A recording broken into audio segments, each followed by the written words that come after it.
Bueno, muchísimas gracias a todos y a todas por veniros aquí esta tarde con nosotras.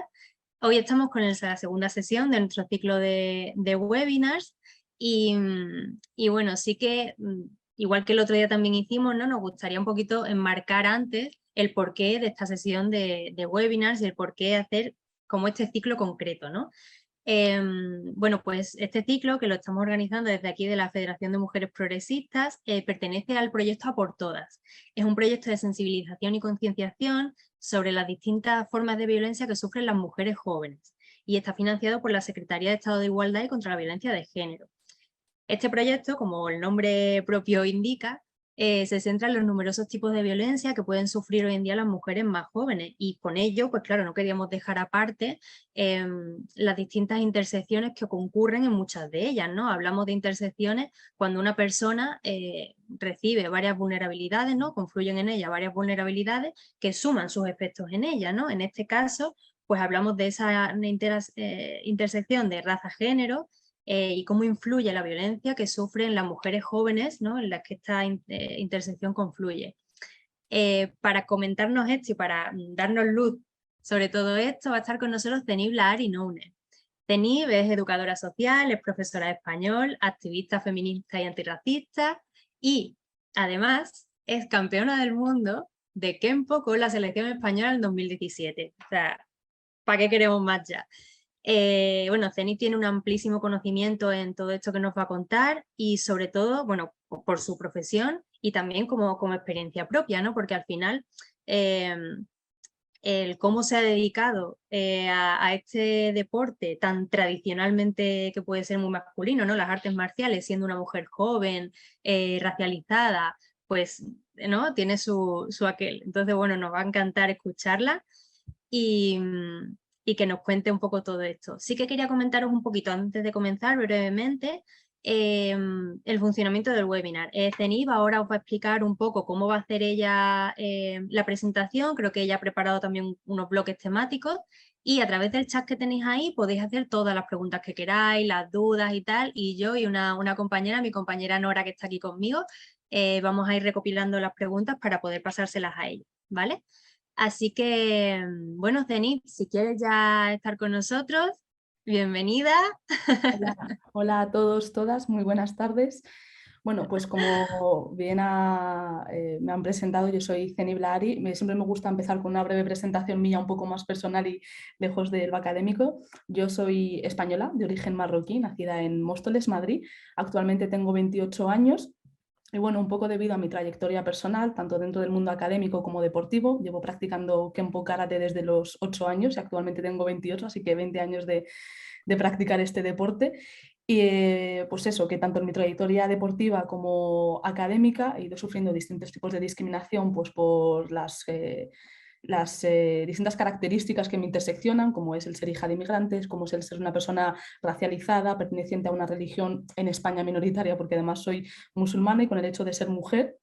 No sé si todavía se me sigue catalogando como joven, pero yo quiero creer que hasta los 30 todavía puedo, Sí así que que me sí, voy a Zenith, poner sí. la etiqueta de joven. Y a raíz pues, eso, de mi trayectoria personal, tanto en el mundo académico como deportivo, y luego más tarde en el ámbito profesional, pues he ido sufriendo distintas discriminaciones y distintos hechos y es esa la razón por la que a día de hoy de este tipo de charlas, talleres y bueno, con el hecho de ser campeona del mundo, como han comentado, pues se te da como un altavoz para poder hablar de cuestiones que antes a lo mejor no tenías, no tenías el público necesario para poder denunciar este tipo de discriminaciones y de violencias. Os explico un poco brevemente cómo lo he articulado yo. Para eso os voy a compartir pantalla, ya que he hecho una humilde presentación, no esperéis nada excepcional, o sea, muy, muy de andar por casa. Vale, es esta de Seguro aquí. que va a estar genial, Zenith.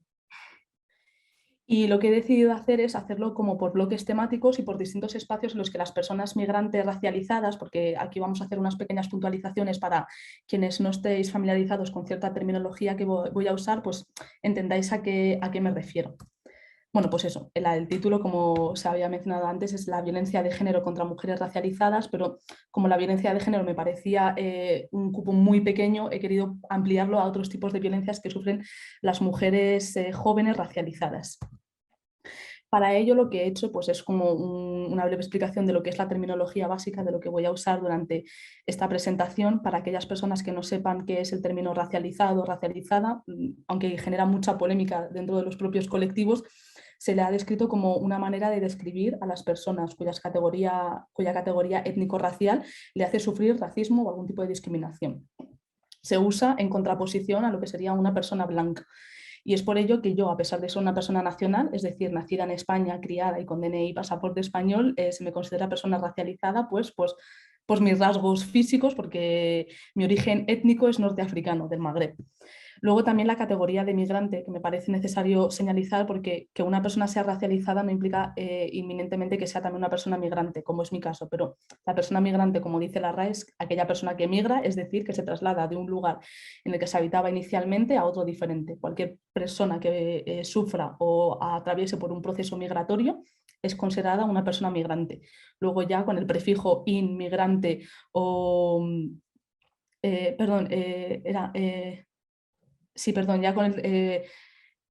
ay, perdón, se me ha ido el hilo con lo de inmigrante y...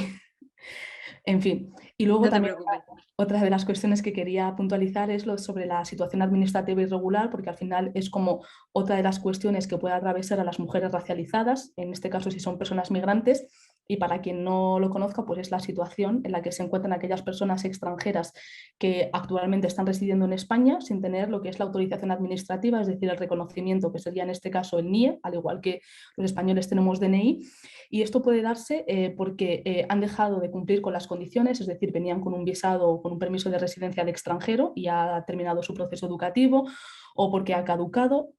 Esto se puede dar porque han entrado de forma irregular, que es lo que se llama como inmigrantes ilegales, aunque creo que es más que evidente que ilegal no es nadie, sino que es una situación administrativa irregular. Puede ser por la estancia en la que hayan estado o por la duración de la residencia que haya finalizado y no hayan podido renovar. O sea que las casuísticas pueden ser varias. Bueno, no sé si en cuanto a terminología, aquí en principio no tenía puesto para dar preguntas ni nada, pero si en algún momento algún término no se termina de entender o tal y queréis plantearlo, pues bienvenido sea, ¿vale? Yo lo explico sin ningún problema.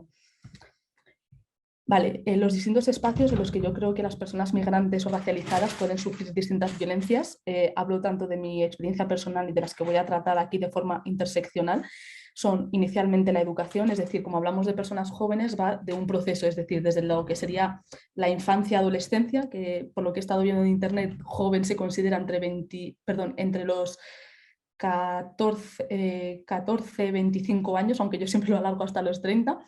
Luego, obviamente, lo que se implica la inserción laboral, ya sea primer empleo o lo que es el mantenimiento de tu trayectoria laboral. La cuestión de la sanidad, sobre todo para aquellas mujeres que son migrantes y que están en situación administrativa irregular o que no tienen reconocido el derecho a la sanidad, y obviamente el acceso a la vivienda. Yo creo que estos espacios, en los lugares en los que se sufren este tipo de violencias, son en principio hacia todas las mujeres, pero creo que el cómo lo viven las mujeres migrantes, las mujeres racializadas, tiene ciertas características concretas. Vale, los tipos de violencia de los que quiero hablar son inicialmente 7, que encima van a ir en este orden. Será violencia económica, que será el primer bloque. Seguidamente la violencia laboral, violencia institucional. Así, aquí sí que es tanto para mujeres, pero más específicamente para mujeres migrantes, violencia psicológica, la violencia física y sexual, que es la que más se considera violencia de género, es en la que más se suele poner el foco, y por último lo que sería una violencia simbólica, lo cual no implica que no sea importante, pero es como la entrada a otro tipo de violencias. Pues siguiendo este orden voy a empezar por el primer tipo de violencia. Ay, perdón, es que estoy moviendo para poder ver la diapositiva bien. Vale. Se ve perfecto, Denis. Vale, pues bueno, la primera que es la violencia económica, como aparece en la presentación, son aquellas acciones directas o indirectas que buscan una pérdida de recursos económicos mediante la limitación. Normalmente cuando pensamos en violencia económica, a lo mejor se nos viene a la cabeza la situación de mujeres en otros países, como puede ser países subdesarrollados, como puede ser, no sé, Pakistán, Arabia Saudí, Irán, Afganistán, en las que las mujeres tienen ciertas limitaciones para poder manejar su propio dinero y necesitan lo que es como un tutor legal que puede ser tanto el padre como el marido. Sin embargo, no tenemos que olvidar que en España, aunque somos muy desarrollados en muchísimas cuestiones, sigue habiendo ciertas situaciones en las que las mujeres no somos dueñas de nuestro propio dinero, no solamente actualmente. Creo que también es necesario hacer una mirada hacia el pasado de España y como las mujeres, hasta donde tengo entendido, yo no nací antes del 94, así que no hablo de experiencias, sino de oídas de vecinas octogenarias que tengo en mi barrio. Las mujeres no tenían derecho a abrirse una cuenta bancaria, y era el marido el que tenía que manejar sus recursos o el tema de herencias y demás. Este tipo de violencia se sigue dando a día de hoy en las mujeres, si no es tanto en la pérdida de recursos, sino en la limitación de su uso, ya sea por la pareja o por en qué tiene que ir destinado su dinero. Este tipo de violencia incluye actos que generan la limitación económica como cosa para controlar o privar de medios económicos para vivir de forma autónoma. Esto siempre genera un estado de dependencia. A veces puede resultar un poco extraño lo que voy a decir. Esto me he dado cuenta actualmente en el ámbito laboral, el hecho de que las mujeres o las personas en situación de vulnerabilidad, aquí también entra en juego una cuestión de clase, tengan que subsistir con ayudas por falta de acceso al empleo, porque al final, como veremos, las violencias están interrelacionadas entre sí, o sea, no son bloques cerrados, sino que se mezclan. Pues la limitación de acceso a ciertos empleos, a ciertos sueldos y más con el nivel de vida que tenemos implica la limitación económica de las mujeres, sobre todo cuando tienen que compatibilizar lo que es la vida familiar y doméstica, sobre todo si tienen cuidados, tienen hijos a su cargo en el tema de cuidados, también limita lo que es el acceso a ciertos empleos que le permita desarrollarse libremente en el ámbito económico y laboral. Y por último, como decía, esto no solamente se da en los países con un bajo índice de desarrollo, sino que actualmente en España, en el caso de las mujeres migrantes, se ven limitadas por el tipo de trabajos que pueden desarrollar, por el tipo de sueldos a los que pueden aspirar y cómo éstas las limitan para poder desarrollarse libremente sin depender, ya sea a veces... no solamente es de la pareja, sino también puede ser del propio el contratante, el empleador, perdón, en este caso, y a veces también se puede dar dentro de lo que es el seno familiar, ya sea padre, marido o cualquier otro hombre varón que juegue un poco el papel de tutor de las mujeres en este caso. Este es el primer bloque con respecto a violencia económica. Si se os ocurre alguna otra situación en las que conozcáis por experiencias personales o de vuestro ámbito laboral algún tipo de violencia económica, pues bienvenida sea. Si alguien quiere compartir o hacer algún comentario o pregunta. Zenib, hay una pregunta ahora que quizás a lo mejor sí que se puede contestar ahora porque tiene que ver un poco con lo que has explicado justo antes, ¿no? De los distintos nombres, ¿no? O tal. Y es que Didi pregunta, dice que cómo hay que referirse a una persona, si está mal decir a una persona racializada o cómo se puede referir a ella si no sabe su nombre o como que esas cosas como que le bloquean, ¿no? Como que no sabe muy bien cómo hacer para no ofender o para no... Claro, esto es un poco complicado porque es como lo de la identidad de género con respecto a los pronombres del él, ella o el pronombre neutro. Al final no tienes que referirte a las personas en cuanto a su raza, es decir, o sea, el término de racializado es una forma en la que los grupos antirracistas que han sufrido ciertas discriminaciones han decidido usarlo para hacer referencia a estas contraposiciones de poderes, o igual que hablamos de clase alta y clase baja o obrera, al igual que hablamos de la división de género en cuanto a hombre y mujer, pues también se hace la división a cuestión racial, aunque entendemos que lo de las razas no existe, pero es solamente para poder entendernos a nivel terminológico. Hablamos de personas racializadas frente a personas blancas.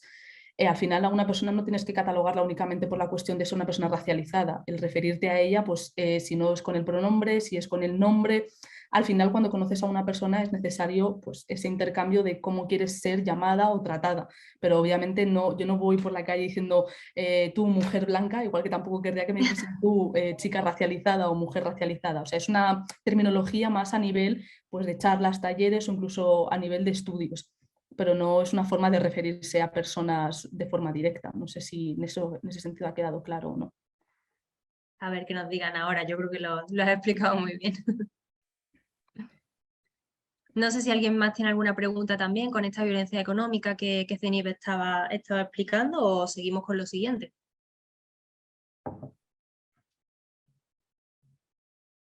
yo creo que podemos seguir. Vale. Vale, aquí sí, la violencia laboral.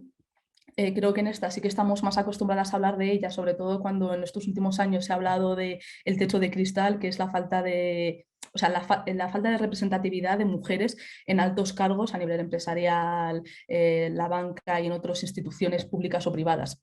Y es precisamente eso, la dificultad del acceso a las mujeres a puestos de responsabilidad laboral o su desarrollo y estabilidad en la empresa. Esto es uno de los más comunes. Esto también está bastante ligado al rol que se piensa que debe tener la mujer dentro de las sociedades, que es precisamente el de cuidadora, el de educadora dentro del ámbito familiar, tanto si tiene descendientes como si no. Pero precisamente todo lo que estamos arrastrando a nivel cultural está afectando también a la parte laboral y económica. Es decir, no es casual que la gran mayoría de personas que se dedican al ámbito de los cuidados, no solamente es el servicio doméstico, sino también enfermeras, auxiliares y demás, son mujeres. Y por el contrario, los hombres tienden a tener puestos o ocupan ciertos cargos que sí que tienen una mayor compensación económica, o sea, mayor ingreso salarial. Esto no solamente es entre las diferencias de puestos que ocupan hombres y mujeres, sino luego obviamente la misma desigualdad que se da dentro de los mismos puestos de trabajo. Hay distintos estudios que han demostrado que las mujeres por un mismo trabajo realizado por hombres pues tienen menor salario. En el caso de las mujeres, ya sea en general, sin hablar específicamente de las mujeres migrantes o racializadas, obviamente una de las mayores dificultades que se sufre en el ámbito laboral es a veces la falta de contratación por el tema de la conciliación. Las famosas preguntas en entrevistas de trabajo que hacen referencia al si eres madre o tienes pensado ser madre en breve, porque esto al final como que dificulta que puedas ser contratada. Y sobre todo, no solamente el ser contratada, sino el tener la posibilidad de ascenso dentro de tu puesto de trabajo o dentro de tu empresa. Y eso también dificulta que tú puedas tener un acceso a una mayor remuneración por el trabajo que estás realizando y una mayor proyección dentro de la empresa. Con respecto a las personas migrantes o a las mujeres racializadas, creo que una de las mayores problemáticas que se da dentro de la violencia laboral son varias. Primero, hacia dónde van enfocadas. La gran mayoría de mujeres racializadas o migrantes suelen ser contratadas en trabajos que tienen que ver con el cuidado, con el ámbito doméstico, con la limpieza. Y esto al final también genera una desigualdad en la que, a pesar de todas siendo mujeres sufrir una desigualdad laboral o económica, las mujeres migrantes y racializadas tienen ese doble o esa triple discriminación por el hecho de ser migrantes o de ser racializadas. Más adelante, cuando hablamos sobre educación, veréis que también hay una problemática con respecto a lo que son las convalidaciones de estudios, es decir, las mujeres que migran, jóvenes o no tan jóvenes, a países europeos y tienen dificultades para poder convalidar sus estudios, es decir, tenemos a un montón de compañeras latinoamericanas o de África que tienen estudios superiores y que sin embargo están trabajando de cuidadoras en el ámbito doméstico. Y esto precisamente es otro tipo de violencia que también veremos más adelante, que es una de las violencias institucionales, la falta de convalidación que hace que las mujeres migrantes o racializadas tengan que optar a puestos de trabajo en los que no se requiere una cualificación específica. Obviamente aquí también pueden entrar los estereotipos y prejuicios que van un poco arraigados a ciertas comunidades. Es decir, el que las mujeres rumanas, ucranianas son fuertes, pero también son cuidadoras, o el de las mujeres latinas que son más cariñosas y delicadas a la hora de cuidar a personas mayores y niños. Aquí también entran unas cuestiones de estereotipos y prejuicios que llevan a sus espaldas las distintas mujeres. En este caso también me parece muy necesario señalizar el caso de las temporeras, que es una de las violencias laborales y de género que se ha pasado totalmente por alto en estos últimos años, con todos los casos de mujeres magrebíes que han venido a los campos de fresa en Huelva y que no solamente han sufrido una violencia laboral económica, sino que también una violencia sexual por parte de sus empleadores, en los que estaban siendo amenazadas con ser deportadas de nuevo al país de origen, en este caso a Marruecos, y de no pagarles sus salarios, pues si no accedían a mantener relaciones con los que eran los empleadores, sufrían varias violencias, tanto físicas como económicas, limitando lo que es el pago inicial que se había acordado con ellas y siempre bajo la amenaza de ser expulsadas o despedidas o de no llamarlas para la siguiente temporada de recogida de fresa. Y es por ello por lo que muchas de estas mujeres acababan huyendo y esto pues bueno, siempre da para muchos artículos sensacionalistas de que se les abre las puertas para venir a trabajar y al final se acaban quedando y que no se tiene que permitir este tipo de migraciones laborales que son con una temporalidad concreta. Pero creo que el caso de las temporeras en cuanto a violencia de mujeres racializadas, en este caso migrantes, es una de las más olvidadas y de las más brutales que yo he conocido en estos últimos años. Y obviamente el de las mujeres del ámbito doméstico. De hecho, recuerdo a las compañeras de SEDOA, que es una organización que tenemos aquí en Madrid, que es el de Servicio Doméstico Activo.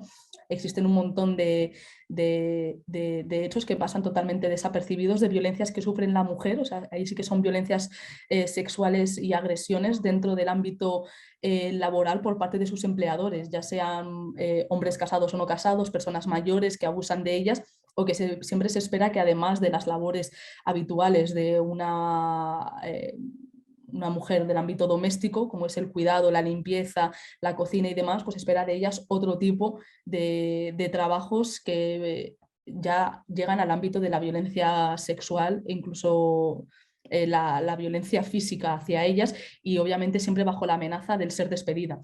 Y esto sin tener en cuenta todas aquellas mujeres que están trabajando en B, que esto también tiene que ver con la violencia institucional por no tener la documentación en regla y estar de forma irregular en España, que esto hace que tengan que estar trabajando en una economía sumergida en trabajos en los que no son reconocidas, en las que no son explotadas, en las que se ven amenazadas constantemente porque no tienen ninguna otra fuente de ingresos para poder subsistir. Y es aquí cuando os decía que todas este tipo de violencias acaban como que interviniendo una dentro de otras, porque aquí entra la violencia económica hacia las mujeres que no tienen acceso a ciertos puestos de trabajo, que tienen que trabajar en lo que es la economía sumergida, es decir, trabajos en B, y que luego se ven expuestas a una mayor violencia y a una mayor explotación.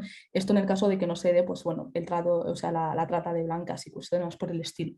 Pero para que veáis cómo todas estas violencias pues acaban es como hablamos de lo que decías al inicio de la interseccionalidad, es decir, todas ellas acaban encontrándose en un momento o en otro. Esto sería en cuanto a la violencia laboral. No sé si hay alguna pregunta en el chat o algún comentario. Beatriz nos pregunta en el chat acerca de lo que hablaba Zenit del tema de las entrevistas, ¿no? Que muchas veces se hacen preguntas sobre preguntas personales que realmente al final acaban en una discriminación, ¿no? Preguntas precisamente por esto, ¿no? Que si existe una legislación acerca de esto, de preguntar ese tipo de cosas en una entrevista. O sea, yo no sé cuál es la legislación exacta, pero estoy segurísima, porque lo he oído, de que está totalmente prohibido este tipo de preguntas en Sí, las entrevistas y son exactamente. denunciables. Es justo lo que le iba a contestar, que sí, que efectivamente no está permitido hacer en una entrevista laboral preguntas que lleven a la discriminación de una persona por motivos que no sean, o sea, que no tengan que ver con el puesto de trabajo. Eso es totalmente De inadecuado hecho, y sí, vale. sí, sí.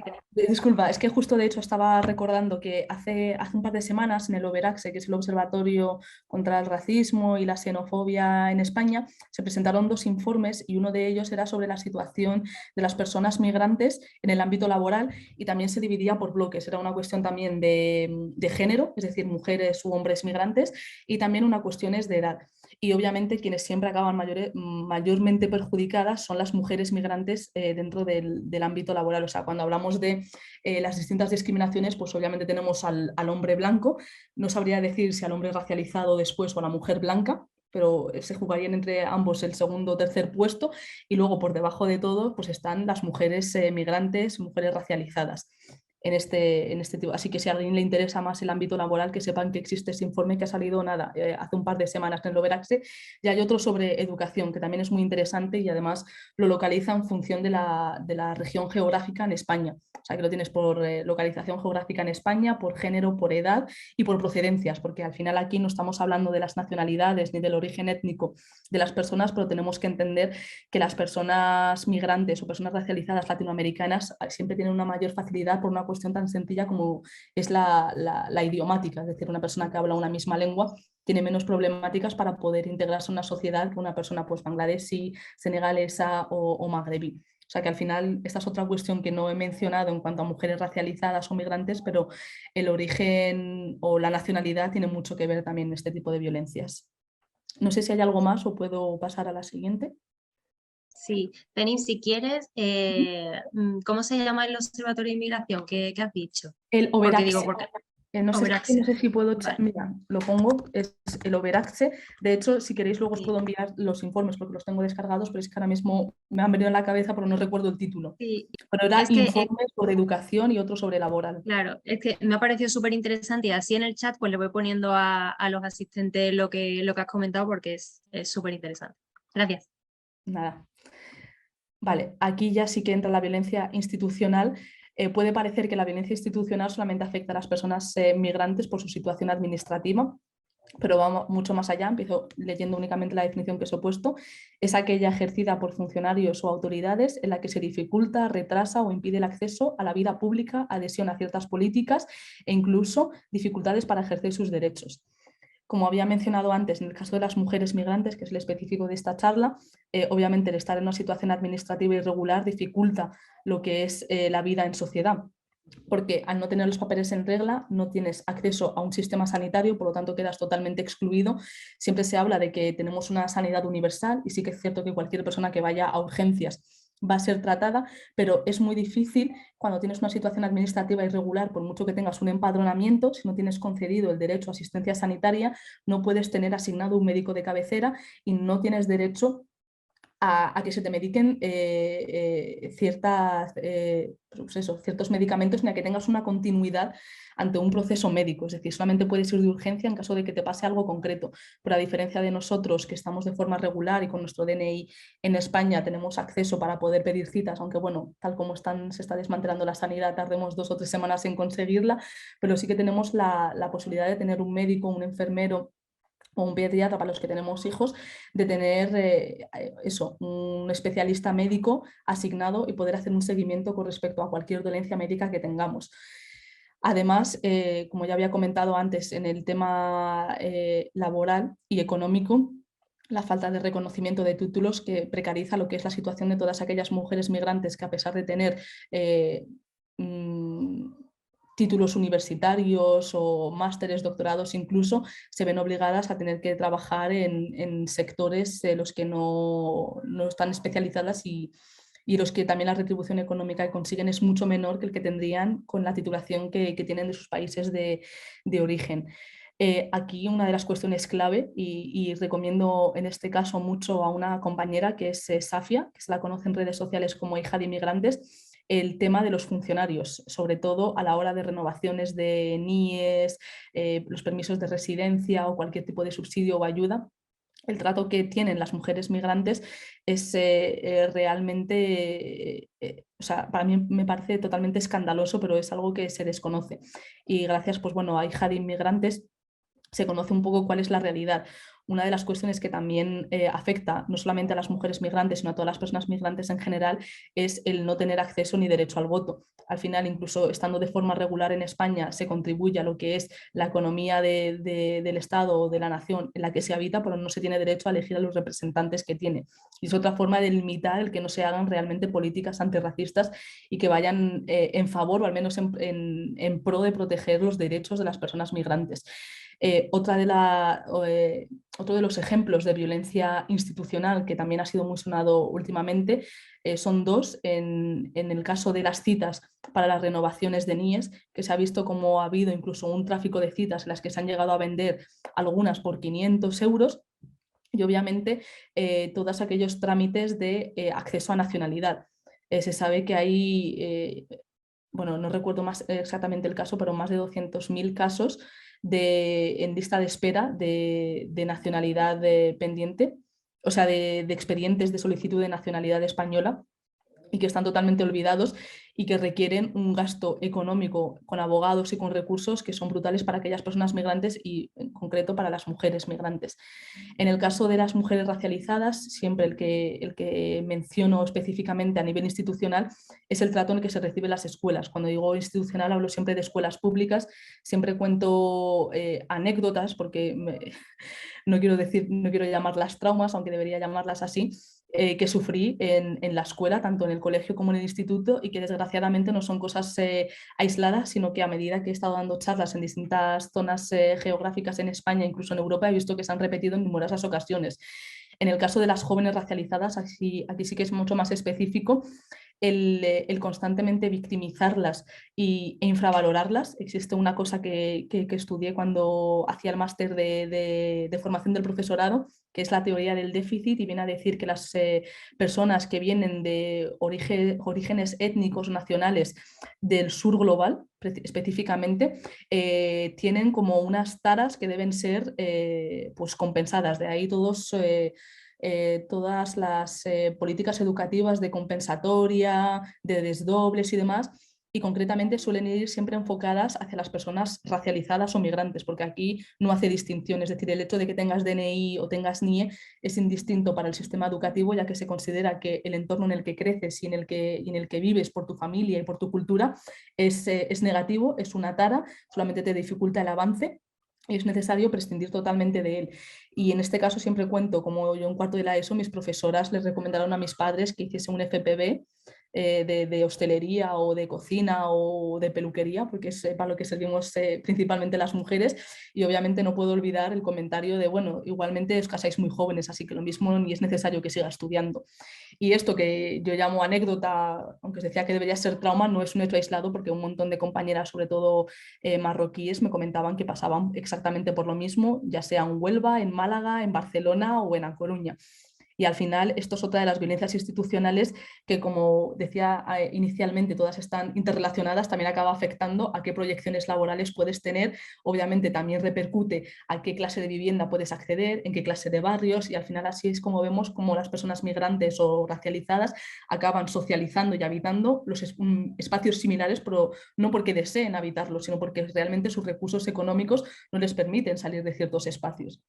O sea, que todo el tema de guetificación no es casual, sino que de una forma u otra como que acabas arrastrado a vivir este tipo de situaciones y en este tipo de espacios. Y obviamente aquí también entra en juego todo el tema de estereotipos y prejuicios, que con el tema de la psicología en positivo, que hablaban de reforzar las cualidades de los niños, pues en el caso de las personas racializadas, cuando constantemente se refuerza lo que es lo negativo, que es el no estudiáis, el no vais a trabajar, tu madre se dedica al ámbito doméstico, por lo tanto tú también, tu padre es temporero, por lo tanto tú también, pues al final acabas reproduciendo lo que se da en tu círculo más cercano, porque realmente lo que sería aquí la educación pública que permite el ascenso a todas las personas por igual, nos damos cuenta de que inevitablemente las personas racializadas siempre acaban siendo empujadas, que no es que vayan por voluntad propia, a hacer estudios de menor cualificación y que no les permite una proyección laboral que sería la que realmente les gustaría o a la que querrían dirigirse. Esto en cuanto a violencia institucional, veo que hay un par de intervenciones por el chat, así que no sé si hay preguntas o... Yo justo les hemos puesto, Zenith, lo que hablabas antes del observatorio, Sí. y no sé si ahora mismo tenéis alguna pregunta sobre esto que ha contado Zenith, sobre la violencia institucional. A mí, desde luego, me ha llamado mucho la atención todo lo que contaban, ¿no? Del trato en la escuela, porque al final, claro, es que, como decías, ¿no? Inevitablemente te va a llevar por un camino que la profesión Desgraciadamente aquí hace solamente he cumplida también. cortado en lo que es la escuela secundaria, pero podría continuar hasta la universidad. O sea que al final son experiencias que acabas arrastrando y que, como veré también luego, la violencia psicológica también acaba repercutiendo a la percepción que se tiene de una, en este caso de una misma, por las distintas, bueno, pues los distintos ataques y los distintos traumas que acabas sufriendo durante tu trayectoria educativa. Claro. Vale, Bueno, en caso pues de que hubiese alguna más adelante, podemos, como exactamente, retomamos. pues precisamente como iba hablando, la violencia psicológica, empiezo inicialmente leyendo lo que es una definición, sería la que se da en todo tipo de contextos, son las más comunes: casa, pareja, familia. En cualquier acción, bueno, perdón, es cualquier acción que degrada a la mujer o trata de controlar sus acciones, puede manifestarse como acoso, restricción, humillación, manipulación o aislamiento, y produce daños emocionales y perjudica el desarrollo personal. Esta suele ser la que da entrada a lo que sería el tipo de violencia física o sexual, que es lo que más entendemos como violencia de género. Todas aquellas vivencias que acaban sufriendo las mujeres racializadas, inicialmente por ser mujeres, pero luego también por el ser leídas como racializadas o como extranjeras, son las que acaban dañando lo que es la autopercepción de sí mismas Y es lo que acaba generando este tipo de violencia psicológica. Es decir, todas las personas y sobre todo las mujeres racializadas a lo largo de nuestra vida hemos escuchado tal cantidad de comentarios peyorativos, tanto de nuestros países de orígenes, en el caso de que seamos de origen migrante, como de la pertenencia a nuestro grupo étnico. En este caso, por no hablar precisamente de mujeres migrantes, un claro ejemplo de mujeres racializadas que son españolas, pero no son percibidas como tal, son las mujeres gitanas, que son siempre como las grandes olvidadas de las discriminaciones raciales y son uno de los grupos más afectados en cuanto a racismo o discriminación. Pues obviamente la autopercepción que a nivel cultural o social se tiene de este tipo de grupos acaba afectando al trato que les damos. Y obviamente todo trato que sea negativo o peyorativo no tiene por qué ser mediante una agresión física, como pueden ser los chistes, las bromas, los apodos, el trato diferenciador. Al final hablábamos también del tema del aislamiento. Cuando hablábamos de en qué tipo de espacios socializan las personas migrantes o racializadas, está todo muy ligado al ámbito económico, aunque en parte también puede ser una cuestión de aislamiento de la propia comunidad, pero por una cuestión de una falsa seguridad. Y ahora explico a qué me refiero. Es decir, cuando tú entras en una sociedad que es totalmente ajena a la que has conocido desde tu nacimiento, desde tu llegada a este mundo, obviamente deseas estar con los que son tus iguales, con los que percibes que son tus iguales. Si son personas racializadas como tú o personas migrantes, pongámosle el caso que se habla mucho de las comunidades chinas o asiáticas, que acaban como aislándose entre ellas, por al final inevitablemente cuando llegan a un país cuyos toques culturales, lingüísticos, tradicionales son tan diferentes, una forma de sentir seguridad y de sentir apoyo mutuo es generalmente relacionándote con aquellas personas que tienen características similares a las tuyas. Y para que la gente no lance las típicas frases de, es que claro, si no hacen un esfuerzo por integrarse, estos son como lo que las mujeres entenderíamos con espacios seguros. Cuando a veces en manifestaciones, en charlas o en debates se habla de un espacio seguro única y exclusivamente para mujeres, son aquellos espacios los que podemos hablar libremente de aquellas dolencias, de aquellas discriminaciones o violencias que sufrimos sin la mirada o los comentarios de reproche por parte, pongamos este caso, del género opuesto que sería de los hombres. Pues al final es necesario tener estos espacios seguros y es una de las razones por las que se generan lo que serían los guetos o lo que se conocen como, pues bueno, sí, la guetificación, ya sea en barrios, en ciudades o, sí, o en zonas geográficas en España. En el caso más concreto de la educación, que es uno de los espacios que había dicho que se iban a tocar, está obviamente el caso del bullying y del acoso escolar. Actualmente, recientemente, se están haciendo protocolos de actuación ante acoso racista, pero tenemos una larga trayectoria en centros educativos de comentarios, de apodos e incluso de agresiones físicas a chicos y chicas racializados, y no solamente en edades un poco más mayores, o sea, ya se está viendo esto en edades muy tempranas, o sea, desde los 8 o 7 años se producen agresiones, se producen discriminaciones en el ámbito escolar y por desgracia no solamente es entre los iguales, como hablábamos, como estoy hablando ahora de los alumnos, sino también cuando se da desde la propia administración, es decir, jefatura, claustro de profesores y demás, hacia los propios alumnos. Y al final todo esto lo que crea, pues es lo que hablábamos, la marginación, la exclusión en espacios. Esto también se puede dar en el caso de las mujeres racializadas o migrantes, en el caso, por ejemplo, educativo, en las AMPAs.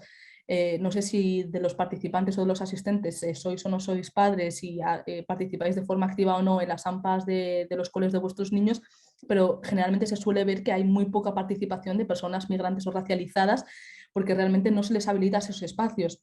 Y es por ello que se produce una exclusión y una marginación de entornos y de espacios a las personas racializadas. Hablo de las mujeres en el espacio de las escuelas porque al final sabemos que toda la carga del cuidado de los hijos suele ser hacia las madres y son las que suelen ser más participativas en este tipo de espacios, ya sea por voluntad o porque la propia sociedad les empuja a serlo. Hasta Podéis aquí. ir comentando por el chat esto que tenéis pregunta, ¿no? Si, qué experiencia tenéis vosotros también, si tenéis hijos o hijas con este tipo de cosas también en el cole o qué experiencias, ¿no? tenéis en este sentido. Al final, Zenit, con lo que comentabas, como que me parece un poco esa profecía autocumplida, ¿no? De que al final como que de tanto ir por ese lado, ¿no? Porque se supone como que das por hecho que por ser hija e hijo de inmigrantes o estar en un ambiente pues eso, de inmigración, ¿no? De tal, va a tener determinados pasos o va a seguir determinada dirección, ¿no? En su vida, casi que, ¿no? Lo das por hecho y ya tampoco cultivas otras áreas, no le dejas tampoco la oportunidad. Es que exactamente, o sea, como siempre me han dicho algunos profesores en los claustros en los que he estado trabajando, no es que se haga siempre de forma intencionada, porque yo no quiero creer obviamente que el profesorado Claro. intencionadamente quiera excluir a sus alumnos racializados o migrantes, pero inconscientemente tendemos a creer que existen categorías y que lo típico de, no el empollón, pero las personas listas de la clase, las personas más aplicadas, que más se esfuerzan, en muchos casos las personas racializadas que no son leídas como personas inteligentes o que se esfuercen suficiente, se da por el hecho de los entornos familiares en los que viven.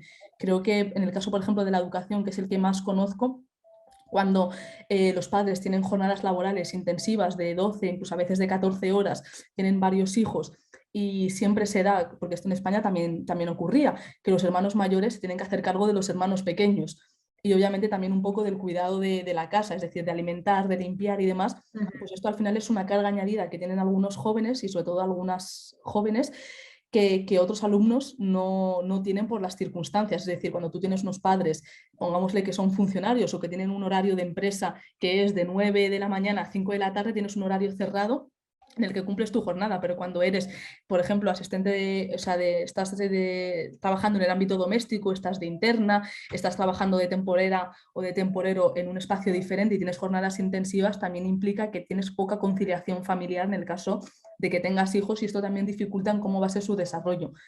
Y en lugar, en este caso de las escuelas, de facilitar el apoyo a este tipo de jóvenes para que realmente continúen con sus estudios, pues la salida fácil él hace un FP, es que realmente no tienes capacidades o no tienes habilidades suficientes para poder mantenerte dentro de lo que es el sistema educativo habitual, secundaria, bachillerato, universidad. O sea que al final como que son, es que no me cansaré de decirlo, o sea, son tantas las cuestiones que afectan a las personas migrantes y racializadas que se acaban sumando y a lo mejor individualmente no parecen cosas realmente relevantes, pero conjuntamente te das cuenta de que es lo que genera la discriminación que a día de hoy percibimos en las comunidades migrantes y más en las mujeres, las jóvenes racializadas.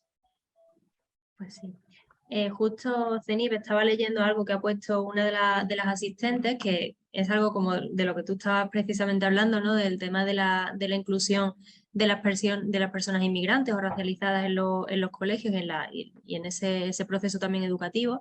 Y ella nos cuenta que efectivamente que ella participa no solo en el AMPA del cole de sus peques, sino que también tiene un grupo de colaboración con todas las AMPAs de la ciudad y que ninguno de los participantes de esas juntas, y que son unas 60 personas, ninguna es una persona racializada y que le parece muy chocante en una ciudad del sur de Madrid. Pues bueno, al final como una firma, o sea, una evidencia más Sí, de un sí, hecho que total. más o menos se conoce y se sabe de él. Bueno, como Y queda... Sí, dime. también pregunta otra asistente, ¿cómo se puede ayudar a las familias y apoyarlas en acompañar a sus hijos o hijas sin institucionalizar a niños y a niñas? Imprescindible mediadores interculturales. La figura del mediador intercultural existe en lo que es el tercer sector, sobre todo en fundaciones, pero es más específicamente cuando se trabaja con jóvenes migrantes, en el caso, por ejemplo, de los MENAS, para que entendamos un poco la categoría, en ese caso sí, porque no cuentan con esa red familiar de apoyo, por lo tanto necesitan a personas que conozcan la cultura y el idioma para poder intermediar, pero es que inevitablemente también es necesario las escuelas. De hecho, yo a día de hoy he conocido muy pocos mediadores interculturales que sean funcionarios o que trabajen en escuelas públicas y que hagan esta labor de mediación y conciliación y encuentro entre las familias y el centro educativo, porque al final todos nosotros vamos a pasar por la escuela privada, concertada, pública, vamos a pasar por ella. Y aquellos entornos en los que hay una alta tasa de comunidad migrante racializada, es necesario que existan mediadores interculturales porque al final no tenemos que olvidar que aunque habitamos un mismo espacio, las tradiciones y las culturas y el cómo son entendidas son diferentes. La figura del mediador intercultural es clave para poder realmente conciliar lo que podrían ser conflictos entre las familias y el centro educativo. he dado varias charlas en institutos a profesores sobre el tema de racismo, xenofobia y el tema de la interculturalidad, y se topan mucho con el hecho de que alumnos o profesores les recriminan que son profesores racistas por tener ciertas actitudes, por tener ciertos comportamientos, y yo lo que digo siempre, o sea, yo estoy segurísima de que la intención de ningún docente o de ningún funcionario público mayoritariamente es ser racista, obviamente. Pero al no conocer cómo tratar, cómo hablar, cómo dirigirse a ciertos colectivos, puede dar la impresión de que tenga una actitud o un comportamiento racista. Y al final creo que es necesario un trabajo bidireccional, porque siempre se ha hablado de la integración como una acción que tienen que realizar las personas migrantes y racializadas a la hora de llegar a un territorio, a una nación diferente a la suya, pero es que la integración tiene que venir por ambas partes.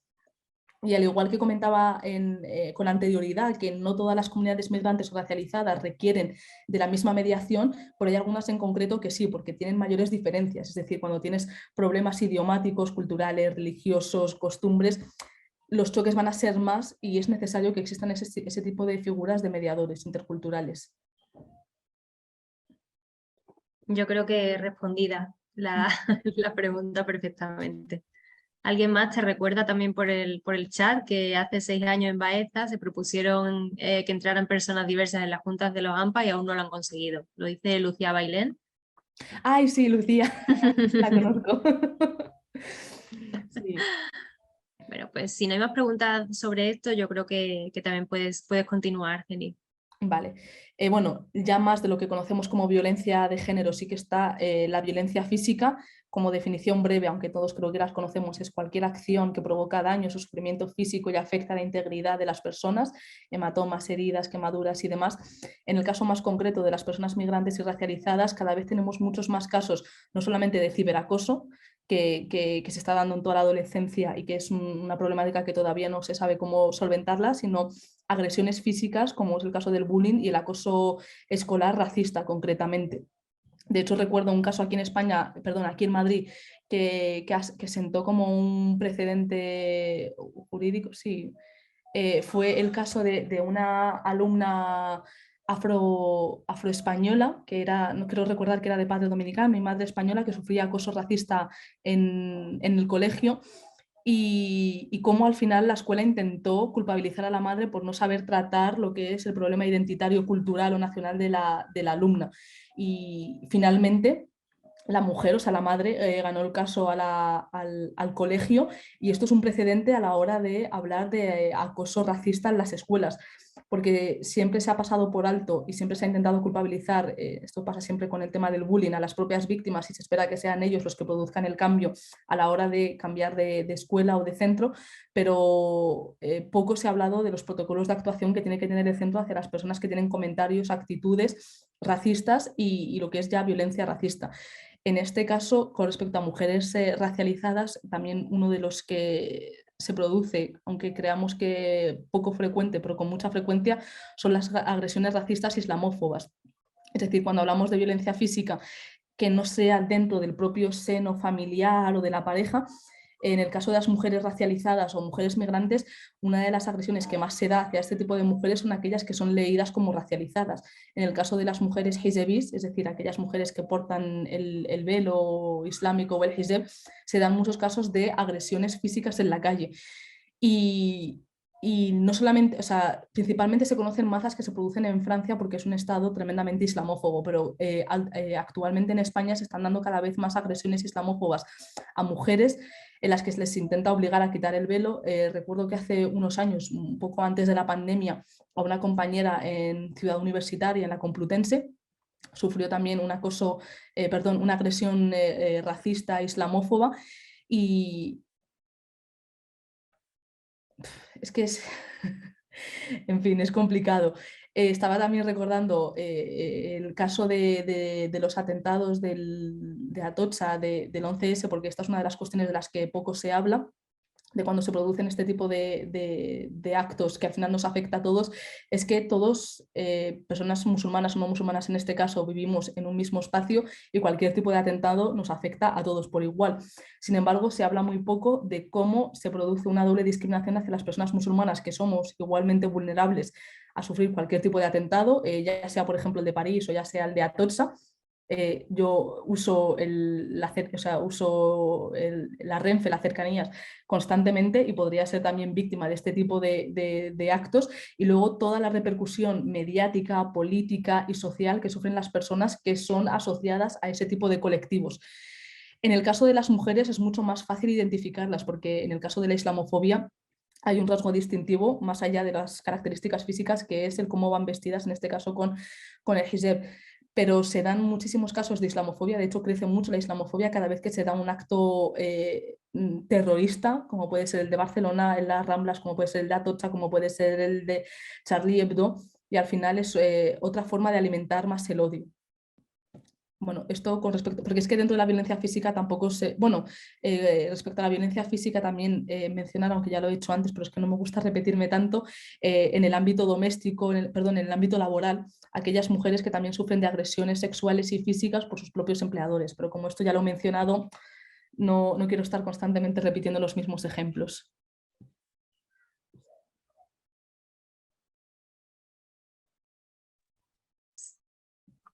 Hay una asistente, ¿no?, que nos comenta en el chat que hay colectivos feministas que consideran que el velo es una discriminación a las mujeres y a las niñas, ¿no? Que hay como esta doble visión de esto, pero claro, al final es que... Claro, Bueno, yo sé que es una temática muy problemática, de hecho procuro lo máximo posible no sacar esta temática porque es muy difícil de rebatir, pero creo que es muy necesario siempre contextualizar dónde se dan ciertos hechos. Es decir, además muy a colación actualmente con lo que está pasando en Irak, no, en Afganistán, no, perdón. Lo de las mujeres o sea, el apoyo que están recibiendo, las mujeres iraníes creo que son, sí, las mujeres iraníes que se están cortando ahora el sí, pelo. en Irán. Sí, es verdad, en Irán, perdón.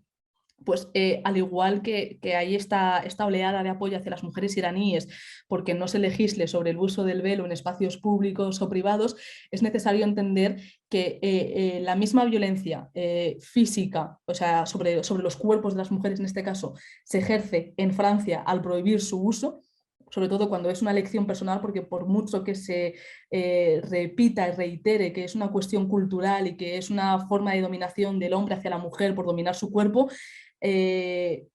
lo mismo podrían decir las personas sobre el uso de la ropa ajustada o del sujetador o de la pornografía. Y creo que es necesario constantemente contextualizar, porque igual que yo como feminista musulmana que soy, aunque a alguna gente le pueda resultar contradictorio, apoyo la liberación de la mujer iraní a la hora de quitarse el velo y ir con el pelo descubierto, lo cual me parece un derecho, también es necesario entender que en Francia o en Europa es un derecho que la mujer, si quiere ir cubierta, pueda ir cubierta sin necesidad de que se legisle sobre su cuerpo.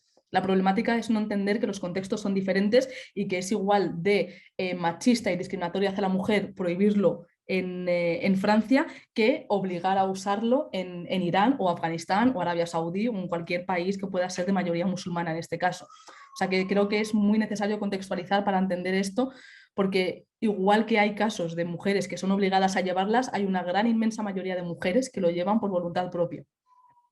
Y aquí en Europa, concretamente, que al final tendemos siempre a ponernos la bandera de la libertad, creo que es donde más libertad tienen para poder no ponérselo, y a pesar de ello, las dificultades que supone a nivel de contratación, a nivel laboral, es decir, tenemos escuelas como una en Hortaleza, aquí en Madrid, que expulsa a las alumnas que usen el hijab, también es una forma de limitar el acceso a la educación a aquellas jóvenes que son racializadas, que son españolas, pero que son musulmanas, a no profesar su fe o a no hacerlo de la forma que ellas lo consideren, aunque esté recogido a nivel constitucional en España. O sea que contextualizar en este caso me parece tremendamente necesario para poder realmente luchar contra las discriminaciones, porque una generalización universal es imposible, igual que cuando hablamos de feminismo, hablamos de la interseccionalidad, de identidad de género, orientación sexual, clase y raza.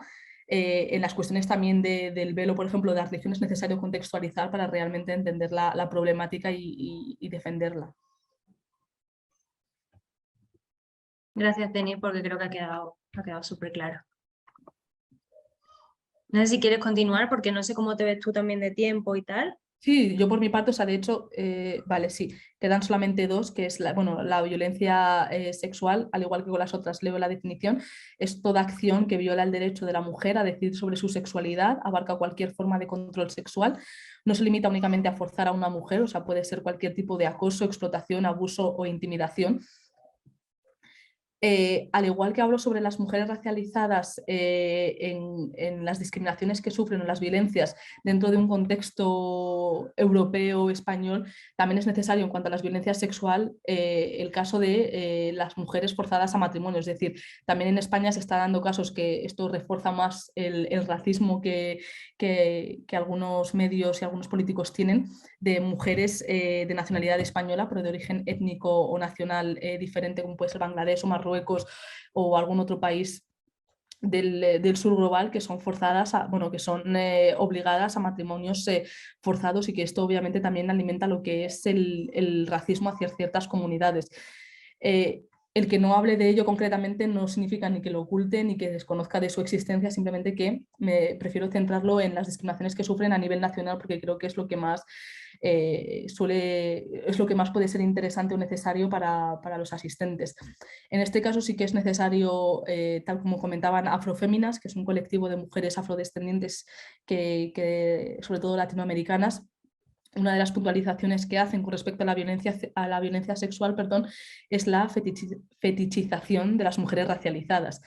Ese es otro tipo de discriminación y de violencia que a veces puede ser un poco más estereotipado con respecto a lo voluptuosas que pueden ser las mujeres latinas o las curvas que tienen las mujeres negras, o el cómo actúan en la cama, o la sumisión que hablábamos también antes de las mujeres árabes o musulmanas.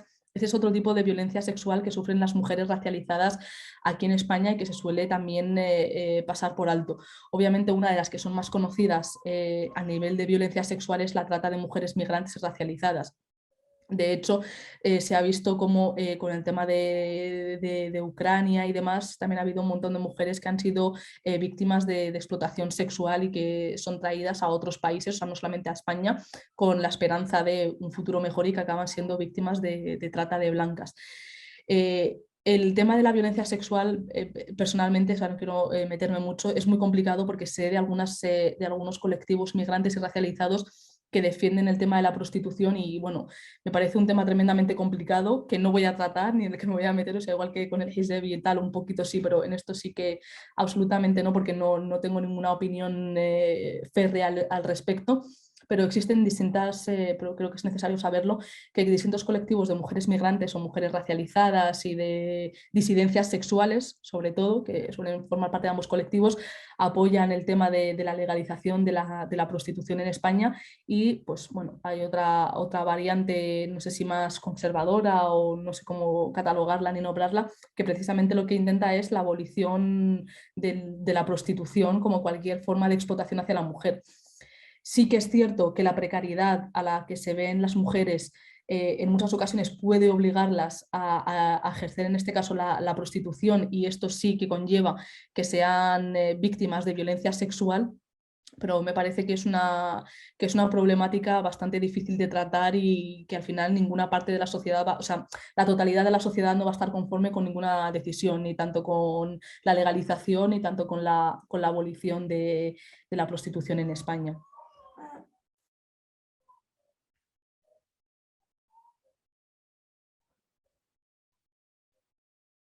No sé si hay algún comentario o algo. Ay, que no he puesto el micro. Justo estaba leyendo, bueno, una compañera pone que qué interesante esta mirada interseccional entre género e interculturalidad. Ujú. No sé si alguien más quiere hacer alguna pregunta sobre esto. Yo sobre todo, justo de toda esta parte, algo que me parece siempre que está muy invisibilizado es justo esto de poner a las mujeres racializadas, negras, latinas, ese fetichismo, ¿no? O esa visión que se tiene de ella tan sexualizada o tan hipersexualizada, y que es una cosa que se ve como muy normal y como muy Sí, o súper sea, en este normalizada. caso, se da principalmente en mujeres, aunque obviamente quién va a olvidar el negro de WhatsApp y los Sí, típicos sí, total. estereotipos sobre los hombres negros también, pero sí que es cierto que está muy normalizado la fetichización de las mujeres racializadas, cada una con sus peculiaridades, ya sean las mujeres asiáticas o árabes por la sumisión, por a la vez también la pasión Justo. dentro de la intimidad, y luego lo contrario a lo mejor con las mujeres negras o latinas, que es pues todo como muy exacerbado, muy voluptuoso, Lo muy exótico. pasional. Y de hecho se normaliza, recuerdo que hace un par de semanas Asari, que es una cómica afroespañola, no recuerdo su nombre, y Desiree Vela, que también es una activista afroespañola, precisamente comentaban un vídeo de un chaval en TikTok, con alguna de estas redes sociales que está ahora de moda, TikTok o Instagram, alguna de las dos, que hablaba sobre su experiencia sobre mujeres latinas y esta normalización con la que se habla y también el cómo se cataloga de cuáles son válidas para qué tipo de relaciones. Y un Sí. poco para que entendáis a lo que me refiero, a voz de pronto el chico decía en el vídeo, las mujeres latinas son fantásticas, son súper pasionales, son súper carnal, no sé si es carnales, muy sexuales, en fin, muy Ujú. sexuales. Sin embargo, no tendría una relación estable con ellas por una cuestión cultural, de que esperan que el hombre sea proveedor, por el tema de la fidelidad, porque al final aquí es cuando caemos en estereotipos y prejuicios de son válidas para relaciones sexuales, pero no son válidas para relaciones estables por cuestiones de que son infieles o que esperan que el hombre sea el sustentador o el proveedor. Y aquí en España tenemos una mentalidad un poco a lo mejor más liberal o más igualitaria de tanto hombre como mujer aportan económicamente, invitan y demás. Pues a raíz de ahí se abrió pues otra vez el debate de la fetichización de las mujeres racializadas y concretamente de las mujeres latinas, pero que al igual que ha sido ahora, en este caso con las mujeres latinas, también recuerdo cuando salió El Príncipe, con respecto a las mujeres marroquíes, o cuando salió El Clon en Latinoamérica también, porque al final las series, películas y demás lo que hacen es fomentar todavía más esos estereotipos y prejuicios hacia mujeres racializadas o hacia mujeres migrantes. No sé si alguien más, bueno, ya hemos pasado por ahí también un enlace de un vídeo de la cómica esta que nos comentabas y una asistente también dice que es Asari Vivan, el Sí, apellido que buscabas sí, era ese. No sé si alguien más tiene algún comentario, alguna pregunta sobre esto o puedes... De hecho, al hilo de lo de Asari, en una de sus... es que a veces se me va la terminología y, bueno, pues en una de las actuaciones que hizo hablaba precisamente de forma cómica lo contaba, pero el cómo siempre, al ser una actriz negra, la llamaban para papeles de prostituta negra. O sea que al final también es lo que hablamos, la fetichización de las mujeres negras. Es decir, ella como actriz negra española no puede hacer ningún papel que no sea el de trabajadora sexual, porque al final como que las mujeres racializadas pues es como que el rol un poco que les toca o de cuidadoras o de trabajadoras sexuales. Pues sí.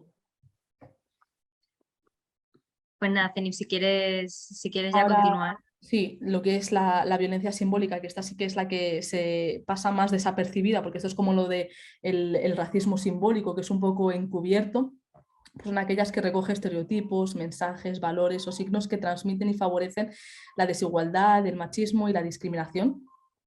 Esta es la que es un poco más fácil de erradicar porque forma parte de lo que es la sociedad en su conjunto, lo que sería la colectividad y la permisividad, es decir, el tolerar, como hablábamos antes, de la fetichización de las mujeres racializadas, cierto tipo de comentarios o de actitudes son los que permiten que se mantengan este tipo de violencias, pero también es cierto que son más fáciles de erradicar a nivel de educación, a nivel de sociedad.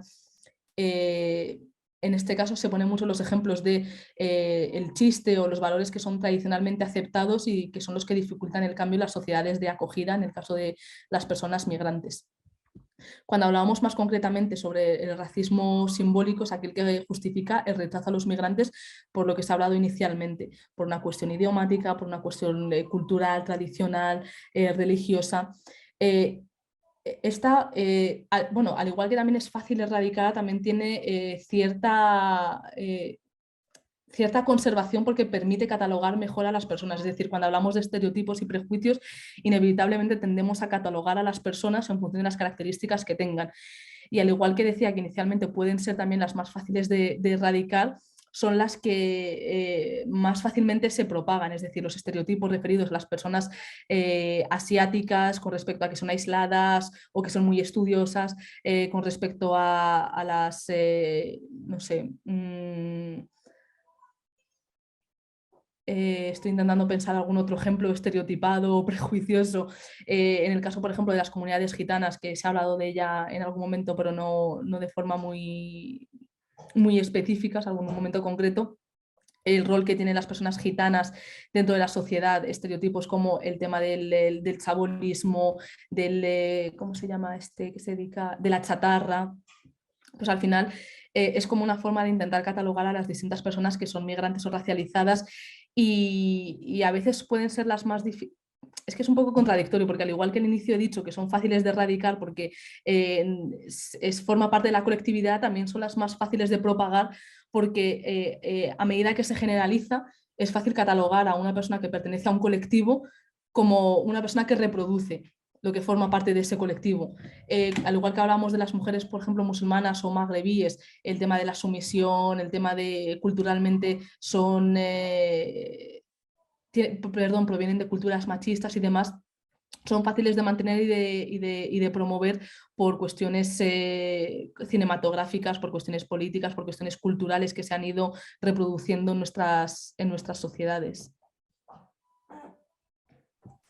Quizás CENIP a lo mejor sí que son más fáciles de erradicar una vez que se visibilizan, pero es que es verdad que la violencia simbólica lo que tiene es que es muy invisible y muy normalizada. Entonces al final, hasta que no ponemos el foco en ella, le damos visión y de repente nos damos cuenta de que, ostras, qué prejuicio, ¿no? O qué estereotipos estamos, o qué cosas estamos haciendo con esto, hasta que no lo vemos realmente es una cosa que está muy normalizada y que cuesta mucho cambiar. Pero sí que es verdad que cuando se visibiliza es como off. Sí, de hecho, a medida que estabas hablando, se me ha venido el ejemplo de refranes, dichos populares o expresiones que a lo mejor son muy usadas en España, lo de trabajo como un negro o... había una que escuché recientemente como el oro que cagó el moro, o sea, como ciertas expresiones que vienen a nivel histórico que se han ido manteniendo y que precisamente caen en ese prejuicio. El ser el moroso también, o sea, hay ciertas partes del lenguaje y de la cultura, de los dichos populares o de los refranes también afianzan esta mentalidad, o sea, por ejemplo, con respecto a las comunidades judías en cuanto a que si eran tacaños, a que se dedicaban al ámbito económico, financiero. O sea, culturalmente se ha ido aceptando y de hecho algunos refranes tienen que ver con ese afianzamiento de los estereotipos hacia ciertas comunidades. Justo. Y además justo aquí en el chat también están de acuerdo con esto, ¿no? Pues esa reproducción cultural opera a un nivel muy profundo en realidad, incluso personas que intentamos romper con esto acabamos reproduciendo. Sí, al final son cosas que tenemos tan interiorizadas y tan normalizadas que cuesta mucho ponerlas ahí en el foco y ser conscientes realmente de lo que estás diciendo y lo que estás pensando, ¿no? Porque es algo que lo tienes como tan asumido y tan normalizado que no te das cuenta. Justo. Exacto. Pues no sé si hay alguna preguntita más para CENIP. Lo que sí hay CENIP son felicitaciones, ¿eh? Ay, muchas. Es que no estoy leyendo el chat, así que no sé exactamente qué ponen. Ya te las voy pasando, Vale. que les ha encantado. No sé si CENIP te queda alguna cosita más por comentar. No tiene que ver con esto, pero obviamente hablando de racismo institucional, sí que es cierto que es que no tiene absolutamente nada que ver porque encima la temática era sobre mujeres racializadas. Voy a dejar de compartir, ¿vale? Porque la presentación ya ha terminado, así que Vale. dejo de compartir y ahora ya sí que continúo. Probablemente muchas personas que estén aquí no lo conocerán, pero en estas últimas semanas ha habido Es que yo como activista contra la islamofobia no puedo dejarlo pasar. Se ha abierto un expediente de expulsión hacia 2 personas musulmanas que han estado residiendo 30 años en España. Y creo que a nivel de racismo institucional es uno de los claros ejemplos de cómo, a pesar de haber estado habitando un territorio durante décadas, cuando te metes en temas de activismo y temas de política y se te pone en el foco, se te abren expedientes de expulsión. Es el caso de Mohammed, perdón, es que lo estoy leyendo porque no me acuerdo bien del nombre, Es el caso de Mohamed Said y de Amar Roach, que luego os lo escribiré si queréis en el chat, que son dos personas que son activistas antirracistas musulmanes que habitan en Cataluña y que se les ha abierto un expediente de expulsión bajo la excusa de que se estaban radicalizando. Y dentro de un par de semanas voy a un congreso contra la islamofobia en Valencia y este me parece uno de los claros ejemplos, aunque en este caso es hacia hombres, porque al final los hombres son los radicales, las mujeres musulmanas pues somos las sumisas, pues es un claro ejemplo de lo que sería violencia institucional, de cómo cualquier persona que forme parte de una actividad política o activista en pro de los derechos de su comunidad o de otra comunidad, en el momento que deja de ser, en el momento que puede resultar ser un peligro por el discurso que tiene o por la agitación que supone para ciertos colectivos, lo que se hace es esto. Y creo que a lo mejor sí que vendría a la colación con el caso de violencias hacia las mujeres, de cómo ha habido también muchos casos de mujeres migrantes o mujeres racializadas que han intentado hacer denuncias por violencia de género o violencia sexual, y al ir a poner la denuncia se les ha abierto expedientes de expulsión. Y creo que un poco, aunque estamos dentro de un webinar que financia el Ministerio de Igualdad y demás, es necesario denunciar este tipo de acciones porque el Estado no puede tomar represalias hacia personas que lo que hacen es buscar o luchar por la igualdad tanto de las comunidades migrantes racializadas o interreligiosas como la igualdad de género. Porque en el momento que el Estado se pone en contra de lo que son las víctimas, no sé, es un claro ejemplo de violencia institucional y aunque sé que no tiene absolutamente nada que ver, pero no podía dejar pasar por alto mencionarlo para que si no lo conocíais, supierais al respecto del caso y si creéis realmente que es una injusticia, pues obviamente que lo compartáis por redes, que lo denunciéis para que realmente no se expulsen a estas dos personas por el hecho de ser activistas políticos antirracistas y contra la islamofobia. O sea, ya con esto, aunque no sé, tiene que ver con el tema, pero bueno. Pues tenéis, sí que te quiero hacer alguna preguntita que están poniendo aquí en el chat justo. Bueno, te vuelven a dar las gracias, que les ha encantado tu intervención, muchas felicidades. Y quería preguntar a una asistente que como persona no racializada, blanca y nacida en España, que cómo apoyar o cómo ser realmente antirracista, ¿no? Que vivimos en sociedades profundamente racistas, al igual que el machismo, ¿no? Y que es algo con lo que nacemos y convivimos cada día. Todas estamos en proceso de deconstrucción, pero como personas blancas que no vivimos esas discriminaciones, ¿cómo pararlo, ¿no? Cómo apoyar sin quitar voz y el protagonismo a quienes realmente lo tenéis que tener. Exactamente. Al final, los ámbitos de actuación en los que las personas pueden ser antirracistas son muy diversos y va desde el ámbito más familiar y cercano de amistades, entorno laboral o educativo, con actitudes, comentarios, bulos racistas que se propagan en tu entorno, el desmentirlos. O sea, actualmente tenemos un montón de herramientas como es maldita.es o los típicos comentarios de cuñado de los migrantes viven de ayudas, pero también somos los que quitamos trabajos, pues obviamente desmentir todo este tipo de bulos y enfrentarlos. Esto es en el entorno más cercano. Ya a nivel más activista y articulado existen en casi todo el territorio nacional, me atrevería a jurar, asociaciones antirracistas, colectivos, se puede apoyar a activistas antirracistas en la generación de contenidos que realizan compartiéndolo de una forma educativa, apoyándolas, siguiéndolas en redes sociales. A nivel institucional, por ejemplo, con el tema de la pandemia salió una iniciativa que era la de regularización ya, que era que existían en España alrededor de 600.000 personas en situación irregular y que con el tema de la pandemia, que era un hecho excepcional porque no, se hablaba del tema de la vacuna para erradicarlo, pero las personas que no tienen acceso a la sanidad y que no están regularizadas, pues tienen dificultades para acceder. Pues es precisamente la firma de que se regularice hasta 600.000 personas, que va en beneficio de todas, porque si están regularizadas con sus papeles en regla y sabemos que existen cientos y miles de puestos de trabajo que están desocupados, pues estas personas migrantes pueden realmente ocupar estos espacios y pueden realmente contribuir a lo que es la economía del país. O sea que yo creo que acciones hay miles, desde el ámbito más personal y cercano hasta más institucional, firma de este que era un proyecto de ley de regularización ya, seguir activistas antirracistas, estar al tanto de hechos racistas institucionales o sociales o políticos que se den y denunciarlos. O sea, creo que hay variedad una variante muy amplia de acciones que se pueden realizar.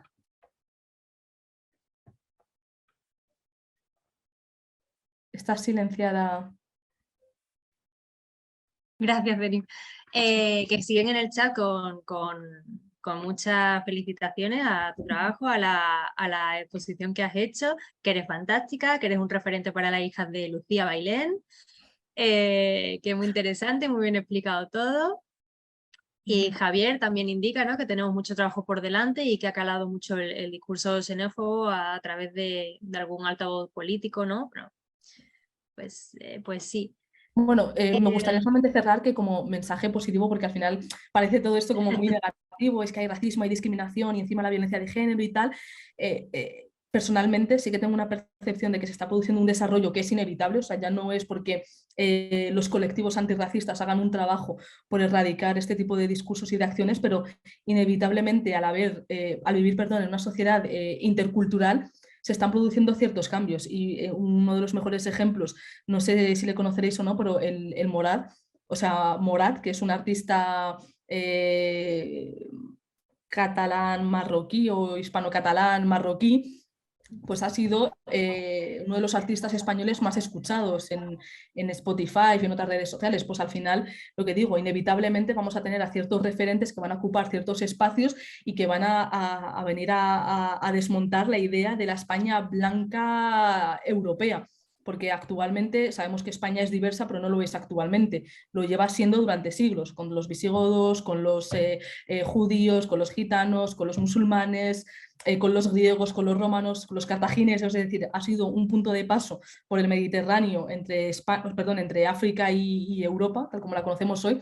Así que realmente el ADN o la identidad española es diversa, pero que inevitablemente por el paso del tiempo y por la divergencia de culturas, realmente estamos yendo hacia lo que es la interculturalidad, perdón, la multiculturalidad, y ojalá vayamos hacia la multiculturalidad, que es el que en España dentro de 20 años sea totalmente normal que te pongas unos tatuajes de henna, que mientras nos tomamos una paella en la Plaza Mayor, no sé, ¿sabes? Como esa diversidad de culturas que forman parte de nuestra identidad.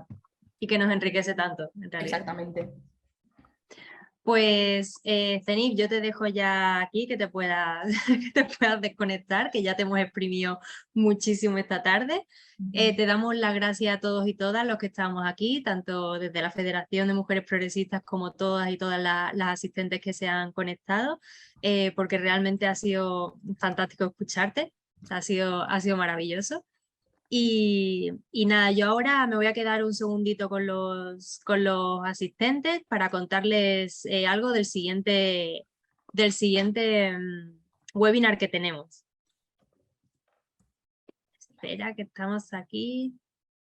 Aquí, el siguiente, muchas gracias, Denise. Ya para los que os quedéis aquí, os dejo esta pantalla, ¿vale? Que el siguiente webinar lo tenemos este próximo miércoles 2 de noviembre, donde vamos a estar con Esther Castellanos, hablando de discapacidad y violencia contra las mujeres, ¿vale? Así que nada, os lo dejo ahí. Muchísimas gracias por conectaros, por estar con nosotras y nos vemos el miércoles, ¿vale? Adiós.